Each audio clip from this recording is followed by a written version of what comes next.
আগামী 21শে জুলাই শহীদ দিবস উপলক্ষে হুগলি শ্রীরামপুর সাংগঠনিক জেলা তৃণমূল কংগ্রেসের এসসি এসটি ওবিসি সেলের নবনিযুক্ত কনভেনার অনিন্দিতা মণ্ডল এবং তৃণমূল কংগ্রেস কমিটির উদ্যোগে আজ চুঁচুড়ার ষষ্ঠীকা লজে এক প্রস্তুতি সভা অনুষ্ঠিত হয়। এই সভায় উপস্থিত ছিলেন অল বেঙ্গল দলিত সমাজের কল্যাণ সমিতির রাজ্য সভাপতি প্রদীপ বাঁশফোড়, হুগলি সাংগঠনিক জেলার সভাপতি ও চাঁপদানির বিধায়ক অরিন্দম গুইন, চুঁচুড়ার বিধায়ক অসিত মজুমদার, কিষাণ ক্ষেত মজদুর সংগঠনের হুগলি জেলার সভাপতি নাসিম মণ্ডল, চুঁচুড়া পৌরসভার সিআইসি জয়দেব অধিকারী, জল দপ্তর দিব্যেন্দু অধিকারী সহ বিশিষ্ট ব্যক্তিবর্গ ও শতাধিক তৃণমূল কর্মী। বক্তব্য রাখতে গিয়ে বিধায়ক অরিন্দম গুইন জানান, তৃণমূল কর্মীর উৎসাহ দেখা যাচ্ছে এখানে বিশেষ করে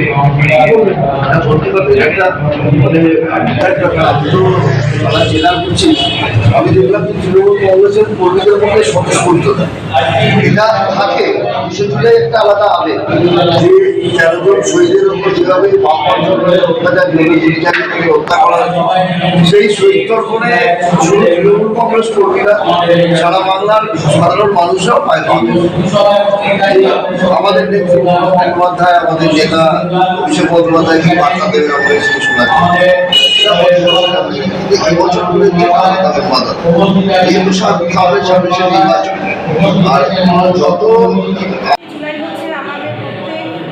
তৃণমূল কংগ্রেসের কর্মীদের কাছে শুধু নয়, প্রত্যেক পশ্চিমবাংলার মানুষের কাছে এবং ভারতবর্ষের মানুষের কাছে একটি আবেগ এবং একটু ভালোবাসার জায়গা।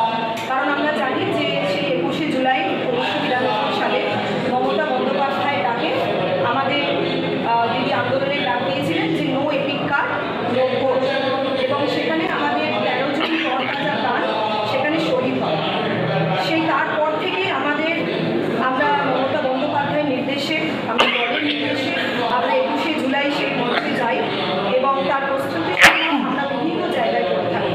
এবং আজকে আমাদের হুগলি শ্রীরামপুর সাংগঠনিক এসসি ওবিসি তৃণমূল কংগ্রেসের উদ্যোগে আজকে আমাদের ষষ্ঠীকা লজে কালকাপুরে আমরা একটি প্রস্তুতি সভার আয়োজন করেছি। লোক যাবে, প্রচুর লোক, এবং আমরা দেখেছি যে প্রত্যেক বছর যে লোক হয় আবার নেক্সট ইয়ার তার ডবল লোক হয়। মানে এটা একটা মানুষের কাছে উন্মাদনা, 21শে জুলাই হচ্ছে উন্মাদনা। ঝড় বৃষ্টি আমরা উপেক্ষা করে আমরা সেখানে পৌঁছে যাই। আমরা বিজেপিতে অনেক কথা বলে, তাদের কথা এত গুরুত্ব দেওয়া তো দরকার নেই। আমরা আমাদের কাজ করছি, মুখ্যমন্ত্রী মমতা বন্দ্যোপাধ্যায় মানুষের সহায়তা করছে।